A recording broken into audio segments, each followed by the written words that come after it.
Hi everybody, my name is Ashley Huckel and I work at the SASC.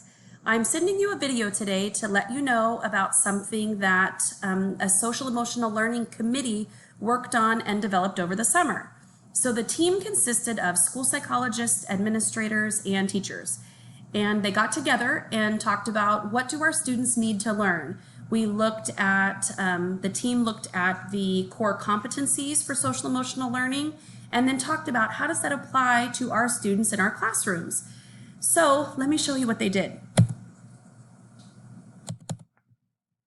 Well, it's not advancing. Good old tech. Here we go. Okay, so these were some of the targets and some of what we think will be the benefits to what the team has developed. So each lesson will have a video so that all students can access the lesson, and I think it'll kind of serve as that anticipatory set as well. It'll introduce the lesson, introduce the vocabulary in a way that's more accessible to all students regardless of their ability to read or maybe attend to a lecture format. So every video is going to have a lesson. We're hoping that this builds and grows over time. So now we might have just the people on the committee making videos. Someday we're hoping maybe we can get principals and other teachers, maybe students with approval, maybe office staff or custodial staff, anybody on your campus that children are maybe drawn to or that just want to engage in the process so that we can have a community that promotes social emotional learning on our school campuses. Every lesson plan is going to have the same exact template format so that there's consistency. It's also going to have the same presentation format. So we're going to build that for you. You don't have to. You're going to have everything delivered to you in ready to go content. The Google Slides are going to look the same every single time for your students to have consistency and so that you know what to expect as well. Each lesson is going to have an in-class option because we're going to get there. We're going to get back into the classroom. And there's also a distance learning option so that we can start implementing it right now, but it'll also be ready when we come back to the classroom. Every lesson is built on the UDL principles, and that's the Universal Design for Learning. So what this is pre-planned differentiation and giving students choices. So instead of a teacher saying, oh, I have this student and I have to figure out how to differentiate in this way for this student. UDL principles, all it is knowing in advance, I've been a teacher a while, I know kids struggle with these specific things, I'm going to plan in advance how I'm going to address that.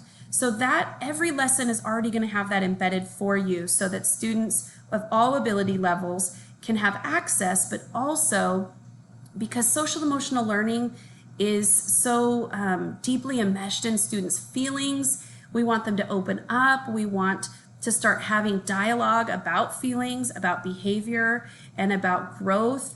We want to make sure students are really comfortable so that they can participate in a way that feels safe for them. The curriculum is also done in bands. It's grade appropriate, so there will be a band for TK to second grade and a band for third to fifth grade. 6th to 8th are going to do something different, but if you teach older students and you think, you know, I really want to do more than what your grade levels are doing, and you see your neighbor or someone you share a pod with is doing this with their class and you want to try some of it too, reach out. We'd love to have more people participate in addition to what you're already doing. Absolutely. So each lesson plan is going to have a link to the video. It's going to have a Google Slides presentation. It'll have a lesson objective, vocabulary, examples and non-examples, a classroom activity, a digital activity with options for participation. So we want these lessons to be taught in a synchronous fashion, live with the teacher, but not all students can participate live when we're providing that instruction. So there's also asynchronous participation options for your kids that just couldn't log on today. They still need to be a part of the classroom community and they still need to learn the skills. So there's options for both kinds of participation. And then every lesson ends with a self-assessment with success criteria, because that's what we all want, is for our kids to start doing these skills independently.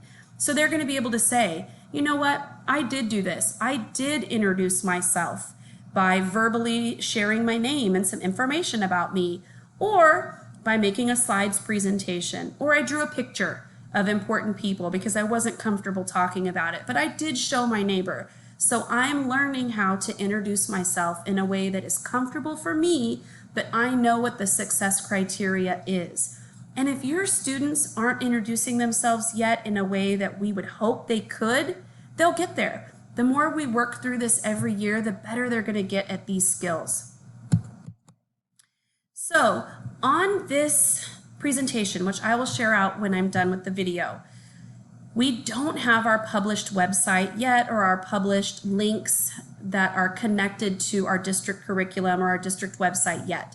So what I did is actually Megan Smith and I, we embedded the links to the lessons in this document that we'll share out in this presentation. So the links to the lesson plan and the presentation for weeks 1 and 2 you'll have so that you can plan the next couple weeks what you'd like to do. I'm hoping everybody's going to be doing some classroom circles and other icebreakers, and this is something you can do on one of the days, and then on the other days just maybe reinforce those skills. So you'll find those links here. One of the other things that we embedded into this slideshow are the sequences. So for those of you that are pre-planners, which is almost all of us, you'll be able to see what's coming. Now, we don't have our content linked yet because we're still building it.